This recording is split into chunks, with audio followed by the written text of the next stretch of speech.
Hi, this is Christina with Christina West Art, and today's podcast is an obscure topic. We're going to be talking about unmanifest things. Yes, you heard that right, unmanifest things. So to work our way into this topic, which is somewhat esoteric, shamanic, and spiritual, we want to think about what manifest things are, right?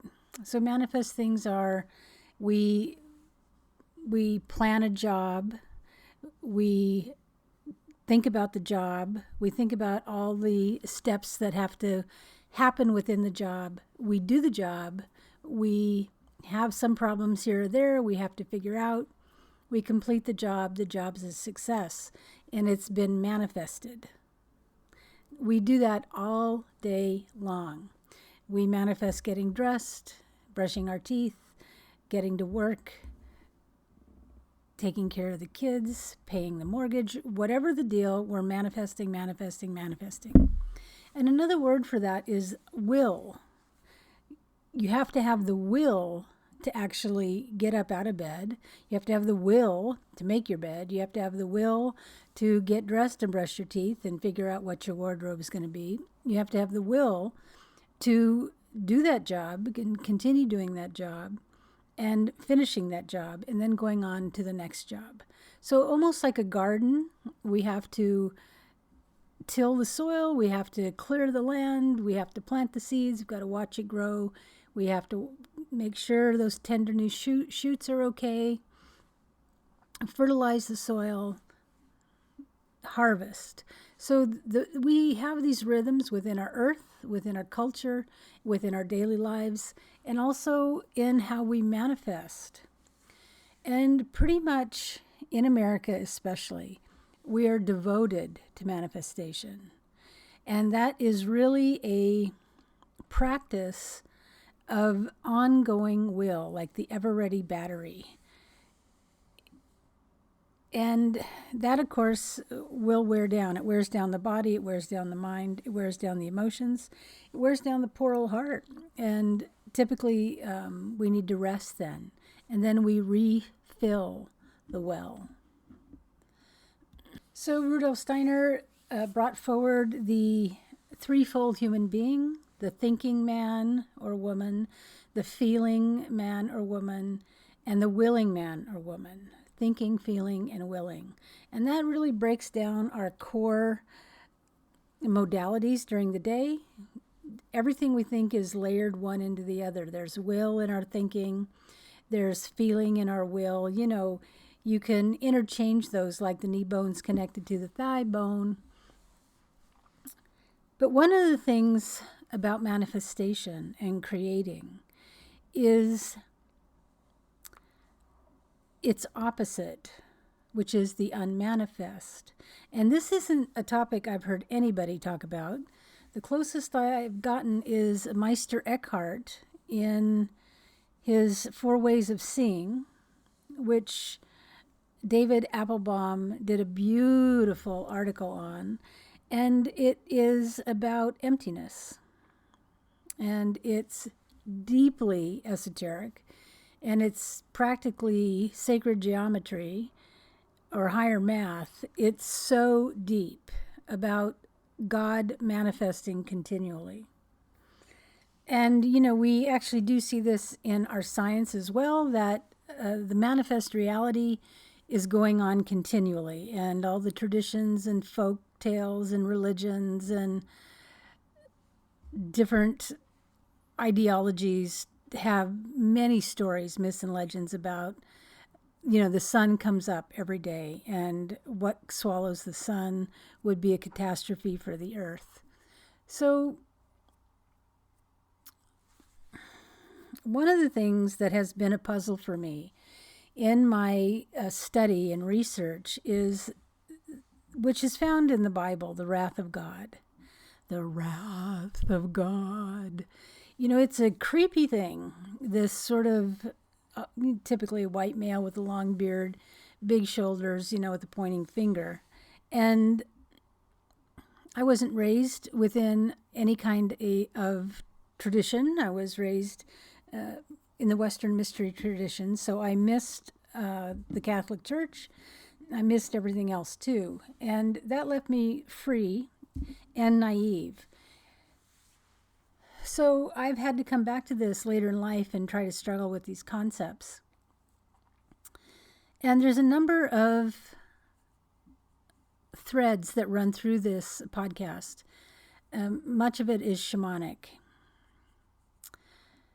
There's two things that I read, one by Rudolf Steiner, one by an internationally recognized shaman. And Rudolf Steiner was saying he was a clairvoyant seer who brought the Waldorf schools and biodynamic gardening. He talked about the bee crisis 80 years before it happened, and is considered an initiate among many. And Rudolf Steiner said that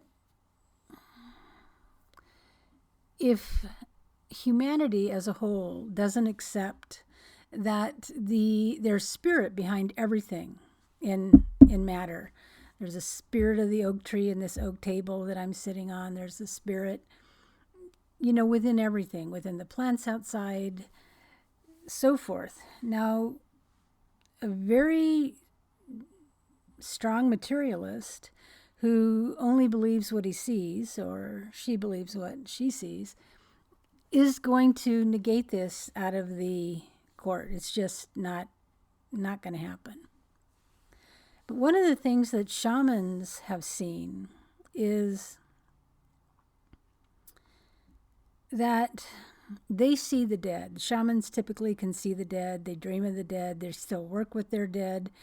It's what we call ancestor worship in some, and the ancestors. And that's actually, Halloween is based on, the Day of the Dead and honoring our ancestors. So the ancestors haven't gone anywhere. They're around us all the time.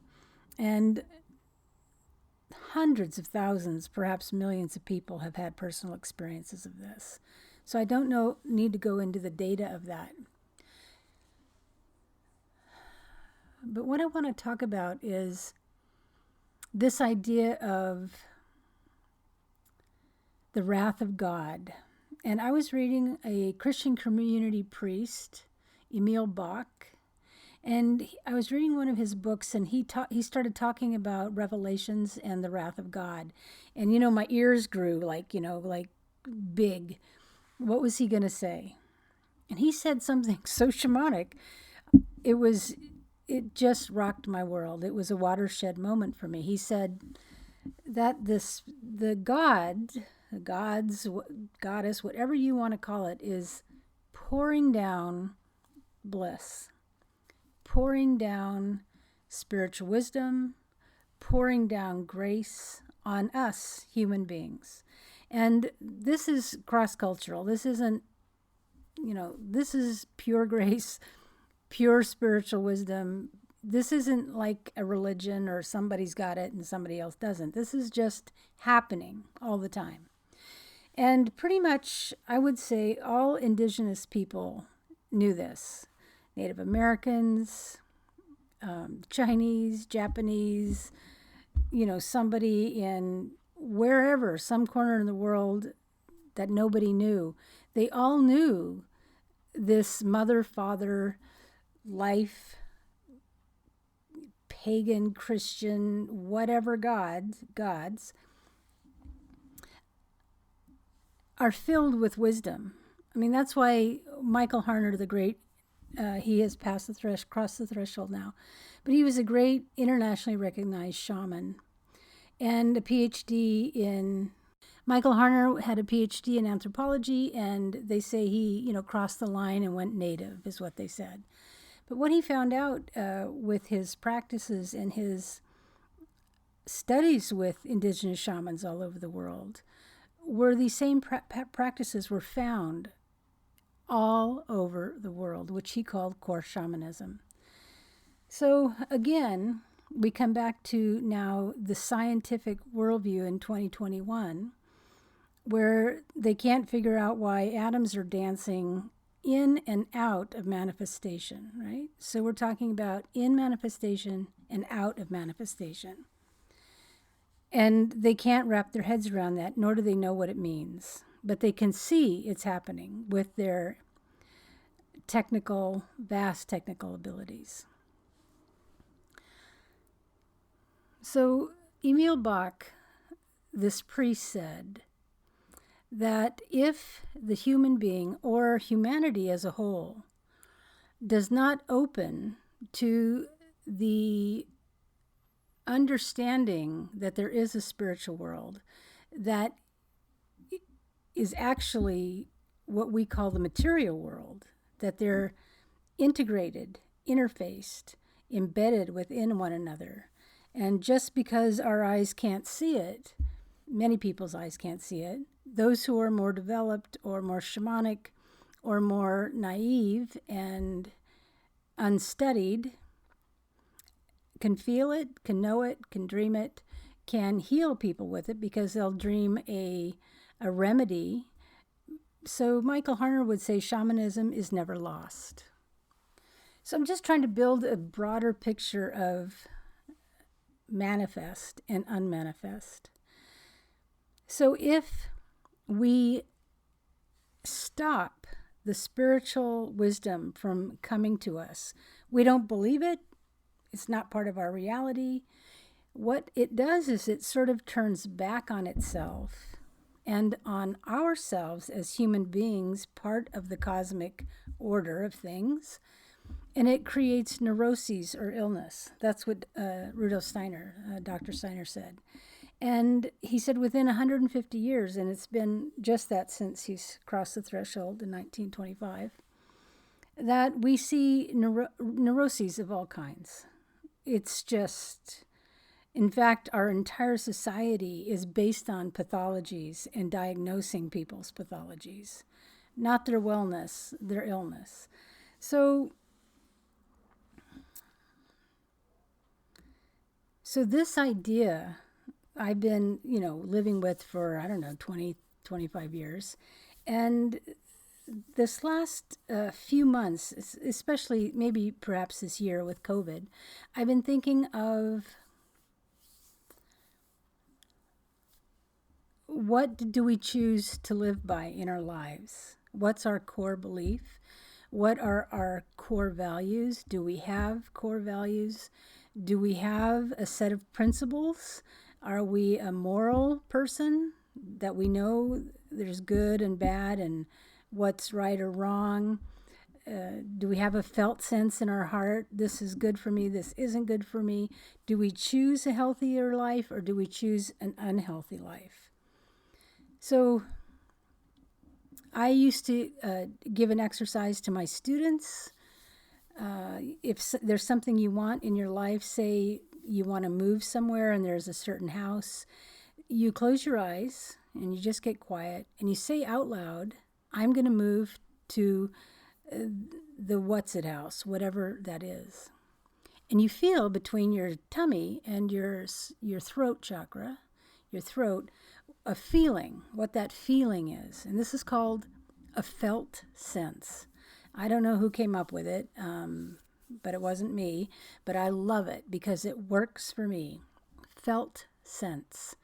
And typically you feel like a excitement, like a sort of burgeoning, like a growing, like life force, like maybe excitement. Or you feel the opposite. You feel a contraction, a coldness, a shrinking, even perhaps fear. So that's a felt sense. And of course, you have to do your own inner work to make sure you're not flipping yourself out because you really don't want to move and you're scared anyway. I mean, you have to parse those things. But at any rate, we're talking about yes and no. Yes, there's life in that decision, and no, there's death in that decision. And I used to say we're saying yes to life or we're saying no to life. Yes, meaning yes, I want to live. Yes, I want to be here. Yes, I want to give my gifts. Yes, let's try it. Yes, let's join it. Let's try it out. And the no is, no, I don't want to be part of it. No, you're not part of my tribe. No, you're not part of my tribe either. No, I'm special. No, no, no. We all know the no people. It's it's a no. It's just a no, and you're not going to get anywhere. So you could say that the yes people, you could parse it this way, the yes people are manifestors in a certain way, energetically, and the no people are unmanifestors. They're not taking a step toward friendship. They're not taking a step toward their authentic power. They're not taking a step towards wholeness. They're not taking a step toward integration. They're not, the no. But the yes people are trying it. May not work, but they're trying it.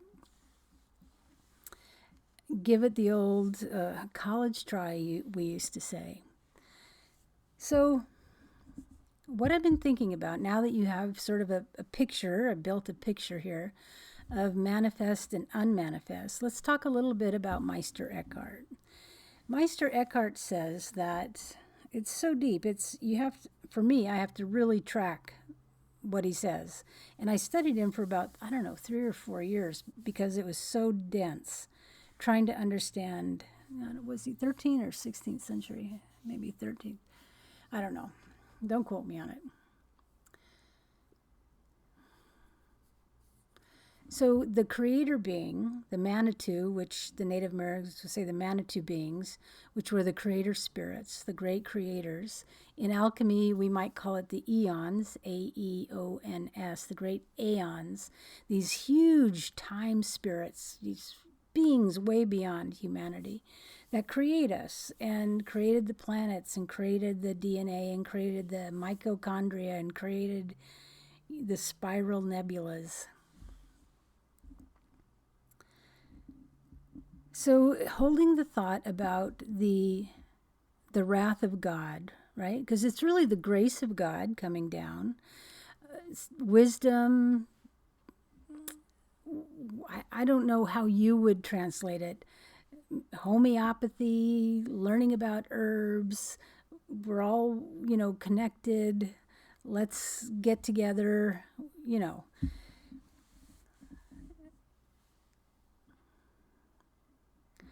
But if we start refusing life, so it's a yes to life or a no to life,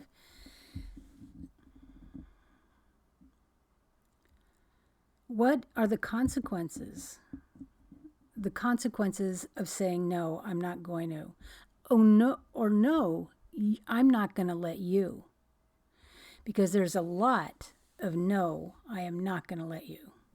I'm not going to let you participate. I'm not going to let you get closer. I'm not going to let you be part of the group. I'm not going to let you in. I'm not going to freely welcome you. I'm not going to show other people, the whole no thing. You're not part of my tribe. So there was this marvelous quote by an artist that said he hardly wants to talk about his art because he feels he has secret orders from a higher power of what he's doing in his artistic practice. And that I drunk like water, like life-giving water, because I feel that. Many artists feel that. And I don't mean just painters, I mean writers or musicians or dancers or thinkers or scientists or inventors. They feel like there's a track they're following that's a storyline written for them by the hand of God or by the hand of the Creator or by the Holy Grail or whatever their definition of it is. So if grace is rejected by me, then there's an opportunity for it to sort of turn back on itself. Now, I was raised here in Southern California, and where I was born and raised for the first 12 years, we were 3 houses from the beach. So I just grew up on the beach, and I had to learn about surfers and surfboards when I was 3, 4, and 5, and how, to be really aware of them in those waves, because the waves were far bigger than I was. The surfboard was 3 times my height. And sometimes you wouldn't know it if you, the undertow of the wave would take you down, and you didn't know where up or down was. Do you remember that feeling? And you're trying not to open your mouth, and you hit your head on a surfboard. And the surfboard is quite much bigger than you are, so you don't really know if there's been a lid put on you by the universe, right? It's this little scary time for a youngster. So the wave in manifestation crashes forward, and then it goes back, and it creates that drag, right? In seas that are very powerful, that undertow, they won't even let you on the beach because the undertow is so strong. You cannot, if it takes you out too far, you actually cannot come back with your own strength. So there's this quality then of manifestation and the unmanifesting energy coming back. There's this idea then of the God pouring forth, the creator being pouring forth reality in all its manifold aspects. And what are the consequences of us refusing that and saying God's not real, blah, blah, blah. So this is a very, very shamanic, and the Western mystery traditions, these are topics that are considered. And what I want to talk about is this idea that this artist I read about a month ago, my dream teacher from Berkeley, Fariba Bagzaran, did a fabulous podcast, and she posted this.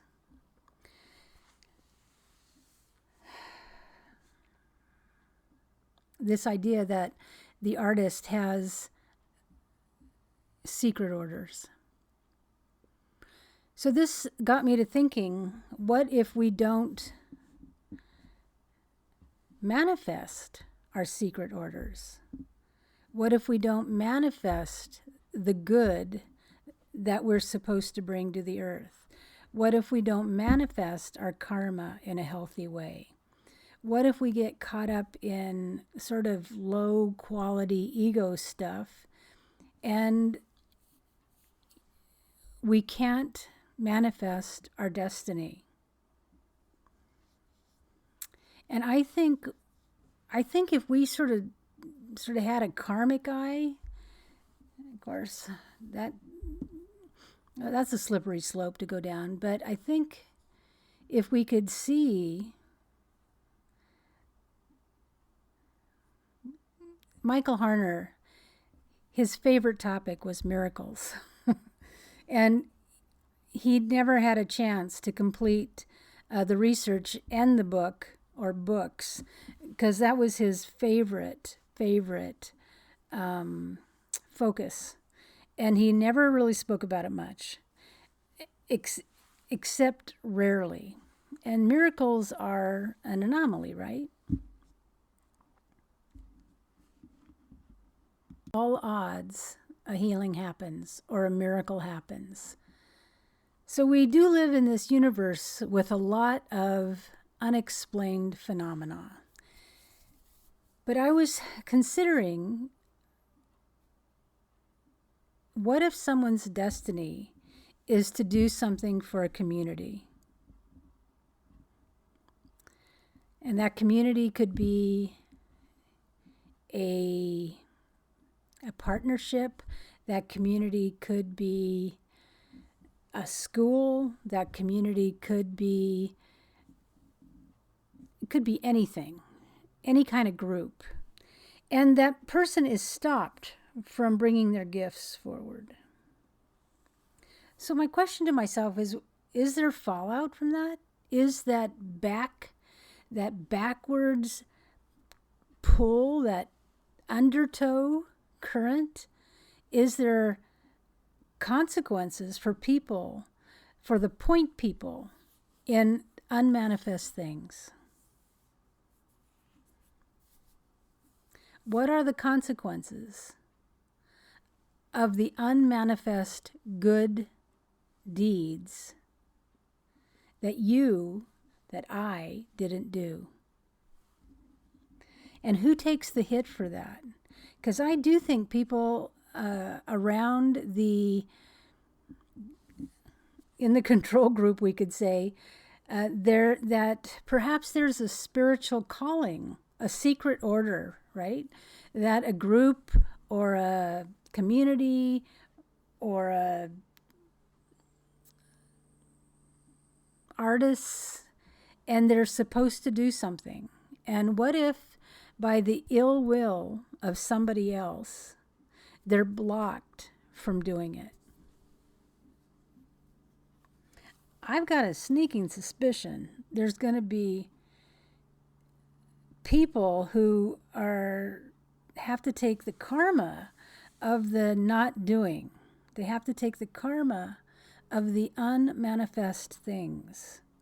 They have to take the consequences, and another word is karma, of the not done goodness. I'm assuming that most people want to do goodness and that they want to do good and be good and honorable and, generous and all those kind of things. So I don't have an answer for you. I just have a question. What are the consequences if you look at your life and there's going to be points of contention somewhere, and it either resolved or didn't resolve, and many times things fall apart? Who took the hit for that? And what happened? And I say this in sort of a general way, karmically. What was the outcome?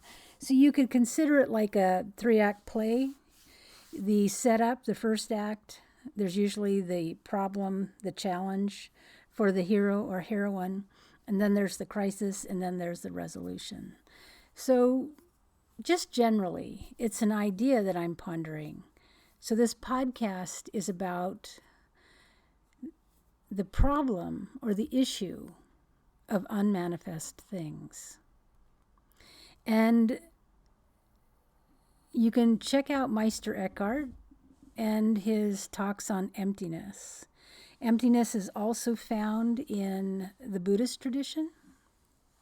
It's also found in the Western mystery traditions, the deep esoteric traditions, the Rosicrucian traditions, and it's called the abyss, ABYSS, the abyss, which is where we could say the dead live, outside of time and space. And that's what I'm living with this week. I don't think I want to call it the problem. It's more of a creative. When you have to do something creatively and you've got the glue or the drill and the diamond bits, and you got to know what works and what doesn't. If you're doing a mosaic icon, which I did of Mike Isle once, you've got to know what glues work with what metals or what surfaces. And it's sort of the same thing with unmanifest things. I think the attributes of unmanifest things are different for every individual. And if you listen to my podcast, Are We Refusing to Help Others because it's their karma? It's the same idea that I'm working with. The consequences of ill will, the consequences of no will at all, which is just like no thing, unmanifested goodwill.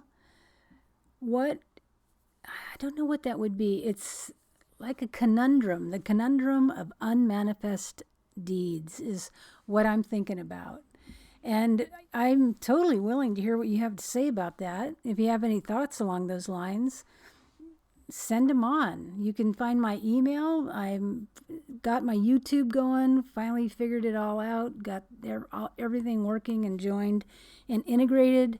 So if you want to follow me on YouTube, it's ChristinaWestArt.com. You can also, there's plenty of free podcasts. I have original art and counseling if you want to work with me. It's an interesting time to be alive. So this is Christina West. I'm going to sign off. I haven't answered any questions. I actually am just sharing the thought and seeding that out there with you guys, and see what might come back from it. The consequences of unmanifest things. Thanks for listening. This is Christina signing off. Let's get creative.